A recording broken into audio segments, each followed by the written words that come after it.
The concept of throat chakra is very nicely described in the following video from Avatar The Last Airbender.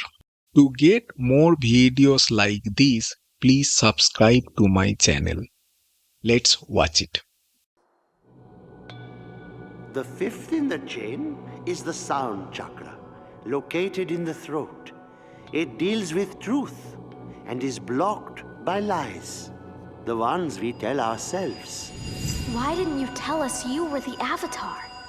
'Cause I never wanted to be. You cannot lie about your own nature. You must accept that you are the Avatar.